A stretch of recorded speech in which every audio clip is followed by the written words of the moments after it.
Hi అండి, hour gardener Sujatha. Welcome to SP garden. నేను వాళ్ళైతే మీకు కొన్ని కూరగాయ మొక్కల గురించి అయితే ఈ వీడియోలో చెప్తానండి. లాస్ట్ వరకు స్కిప్ చేయకుండా చూడండి. ఇదైతే వంగ మొక్క. ఇది మొత్తం సంవత్సరం అంతా కాసే కూరగాయల్లో వంగ ఒకటి అని చెప్పచ్చు. వంగకి ఎక్కువగా అయితే చాలా రకాల పురుగులు అయితే వస్తాయండి. నల్ల నల్లి, పిండి నల్లి, మొత్తం ఎన్ని రకాలు కావాలో అన్ని రకాలుగా అయితే నాకు ఈ సంవత్సరం మొత్తం పురుగులు వచ్చినాయి. కానీ డిసెంబర్ నుంచి మాత్రం పురుగు అనేది లేదు, నిదానంగా కంట్రోల్ అయిపోతూ ఉంది. అలాగే దీనికి వచ్చేసేసరికి మనకి ఈ వేసవకాలంలో ప్రూనింగ్స్ అనేది చేసుకుంటే 3 సంవత్సరాల వరకు ఉండే మొక్కల్లో ఇదొక మొక్కని నేను చెప్తాను. ఎందుకంటే పోషణ ఇస్తూ ఉంటే వంగ మొక్కలు ఎక్కువ కాలం సర్వైవ్ అవుతూ ఉంటాయి, పెరుగుతూ ఉంటాయి అన్నమాట. మన గార్డెన్లో అయితే మామూలు వంగ, గుత్తి వంగ, తెల్ల వంగ, ఇలా 3 రకాల వంగలు అయితే ఉన్నాయి. ప్రస్తుతం అయితే వంగ అయితే ఎలాంటి పురుగు లేదు. కానీ ప్రతిసారి కూడా మిగతా రోజుల్లో అయితే మాత్రం దీనికి కంపల్సరీ ఆకు తినేసే పురుగులు వస్తాయి. మొక్కని నిలువున అయితే చంపేయగలిగే అంత పెస్ట్ ఉంటుందండి వంగకి. వంగ కూడా చాలా రకాల పురుగుల్ని తట్టుకుని అయితే కాయలు కాయాల్సిన పరిస్థితి ఉంటుంది మనకి. గార్డెన్లో అయితే పెంచుకోవచ్చు, కానీ ఇది మిగతా రోజుల కన్నా శీతాకాలం నుంచి వేసవకాలం వరకు బాగుంటుంది. నాకైతే వేసవకాలం కూడా ఈ వంగ అనేది నేను తీసుకుంటాను. కాకపోతే వేసవకాలం కండ్ర వస్తుంది అంటారు కదా, అలాంటప్పుడు కొంచెం పండిన కాయల్ని మనం పచ్చడి చేసుకోవచ్చు. అలాగే రోటి పచ్చడి కూడా చేసుకుంటూ ఉండొచ్చు వీటితో. అలానే చాలామంది ఏం చేస్తారంటే వేసవకాలం రాగానే ఈ మొక్కల్ని పీకేసేసి వదిలేస్తారు. పీకనవసరం లేదండి, అలా ఉంచేసుకుని ఆ కాయలను అయితే మనం పచ్చళ్ళు పట్టుకోవడానికి కానీ పచ్చడి చేసుకోవడానికి కానీ అయితే ఉపయోగించుకోవచ్చు. కూరలకి అయితే కండ్ర వస్తుంది, కానీ పచ్చళ్ళకి కండ్ర రాదు. ఇది కోడిగుడ్డు వంగ మొక్క. ఇదైతే గ్రో బ్యాగ్లో ఇచ్చాం కదా, బాగుంది, హెల్దీగానే. ప్రస్తుతం అయితే పూత మీద ఉన్నాయండి మొత్తం అన్నీ. వీటికి నేను నీమ్ ఆయిల్ స్ప్రే చేశాను. అలాగే సీవీడ్ ఎక్స్ట్రాక్ట్ ఒకటి ఇచ్చాను. ఇదిగోండి, ఇది బేర. ఈ బేర కూడా 365 రోజులు కాసే పాదులో ఒకటండి. ఇది పాదు జాతికి చెందిందనమాట. దీనికి కొంచెం వర్మీ కంపోస్ట్, కొద్దిగా లిక్విడ్ ఫర్టిలైజర్స్ మాత్రమే ఇచ్చానండి. మొన్నటి వరకు తీసుకున్న మధ్యలో 2 మంత్స్ 2 నెలల పాటు అయితే నేను బేర పెట్టలేదు. ఇప్పుడు మళ్ళీ పెట్టుకున్నాను వేసవకాలానికి. ఇవి అయితే ఇలా వచ్చినాయి.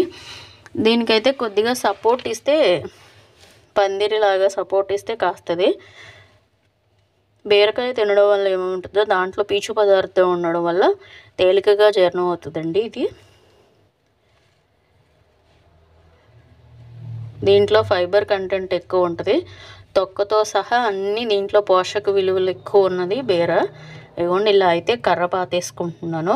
ఈ కర్ర పాతడం వల్ల ఏమవుతుందంటే మనకి దానికి సపోర్ట్ ఇస్తే పైకి అనేది వెళ్తుంది అనమాట. పైకి వెళ్ళిన తర్వాత అయితే పైన పందిరి వేసుకోవచ్చు, లేదా నిలువు పందిరిగా అయినా వేసుకోవచ్చు.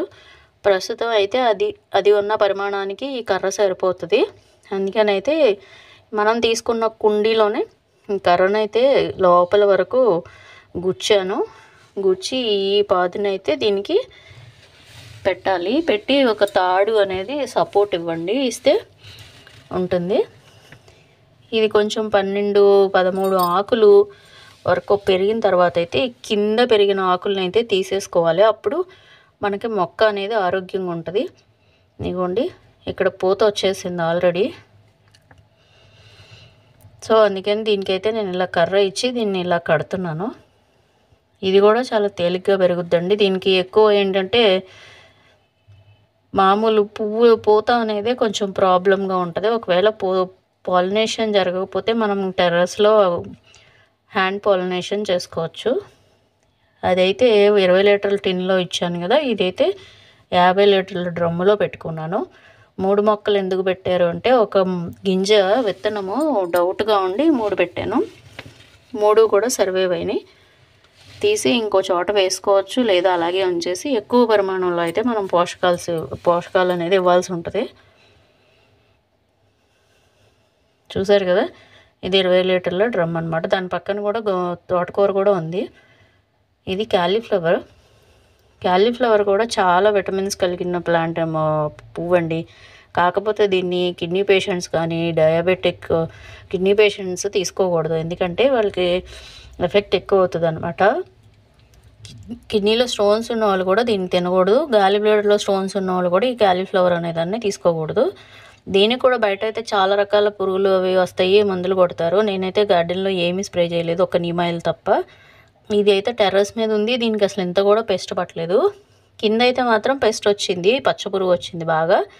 ఇక్కడైతే పచ్చపురుగు రాలేదు.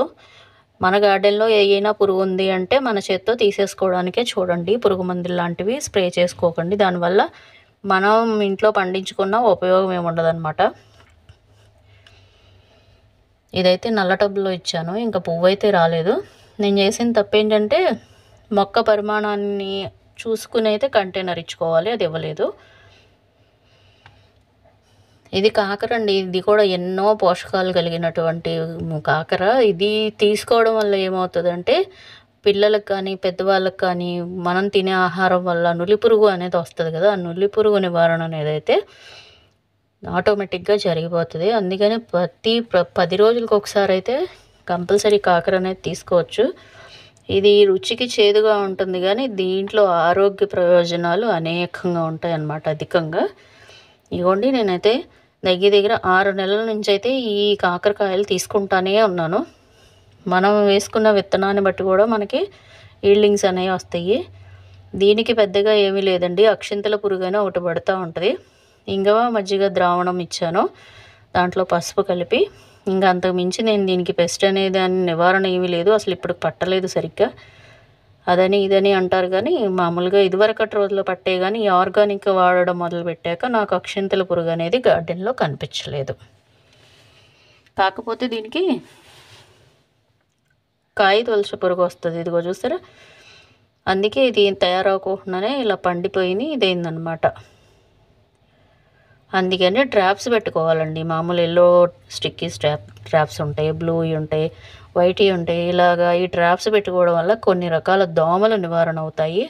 మనం ఆల్రెడీ ట్రాప్ పెట్టుకున్నాం కదా లూర్ తోటి, ఆ ట్రాప్ అయితే పండు ఈగనైతే నివారించుతుంది. అది చూసుకుని లూర్ అయిపోయిన ప్రతిసారి కూడా లూర్ మార్చుకుంటూ ఉంటే అవి పనిచేస్తూనే ఉంటాయి. 365 రోజులు పెంచుకోవాల్సిన మొక్కలు ఈ పాదులో ఈ కాకర పాదు ఒకటి అని చెప్తాను.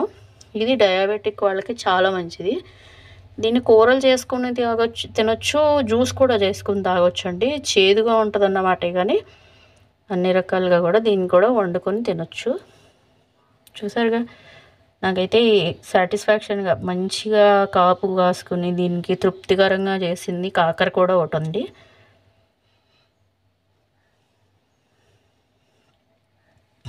ఇదంతా అయితే మామిడి చెట్టు, పక్కనే దానిమ్మ చెట్టు ఉంది. అంతా అయితే స్ప్రెడ్ అయిపోయి పాకేసేసి కాస్తుంది. ఒక పక్క అయితే ఆగిపోయింది, ఇంకో పక్క సర్వైవ్ అయ్యి పెరిగి ఇలా అయితే కాపు వస్తుంది.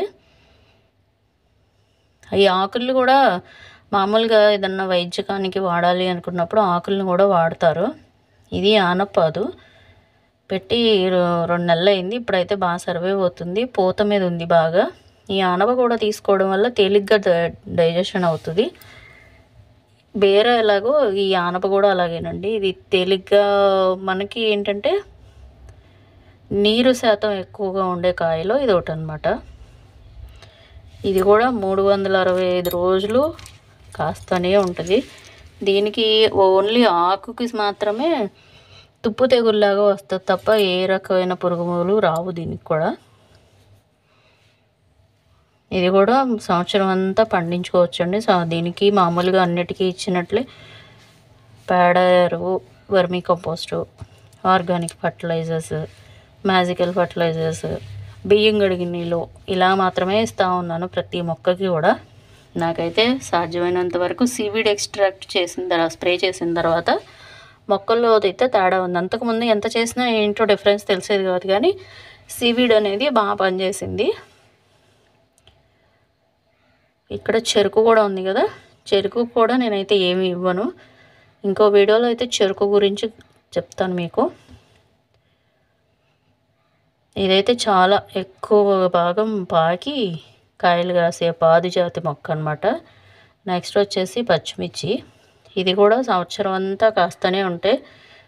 దీనికి పచ్చిమిర్చికి అయితే బయట రైతులు చాలా రకాల పురుగు మందులు అవి వాడుతున్నారు కదా. నేనైతే ఎలాంటి పురుగు మందులు వాడలేదండి. ఇవి ఓన్లీ వేప కషాయం ఇచ్చాను, వేప నూనె స్ప్రే చేశాను, సీవీడ్ ఎక్స్ట్రాక్ట్ ఇచ్చాను, మ్యాజికల్ ఫర్టిలైజర్స్ ఇస్తూ ఉన్నాను. ఇప్పటి వరకు అయితే నేను ఇవి పెట్టుకుని కాపుకొచ్చిన దగ్గర నుంచి పచ్చిమిర్చి అనేది బయట ₹1 పెట్టి కూడా నేను కొనలేదు. బయట పచ్చిమిర్చి కొంటే దాంట్లో చాలా రకాల కెమికల్స్ అయితే వాడిన తర్వాత మనకి మార్కెట్లోకి వస్తున్నాయి. అందుకని నేను సాధ్యమైనంత వరకు అయితే మా ఇంటికి కావాల్సిన పచ్చిమిర్చిని నేనే కాయించుకుంటున్నాను.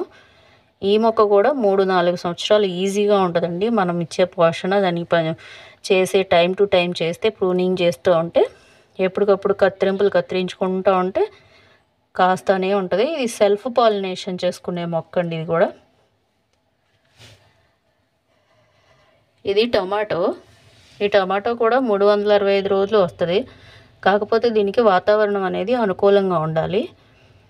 టమాటా తీసుకోవడం వల్ల మంచిదేనండి ఆరోగ్యానికి. దీంట్లో కూడా చాలా పోషక విలువలు ఉంటాయి.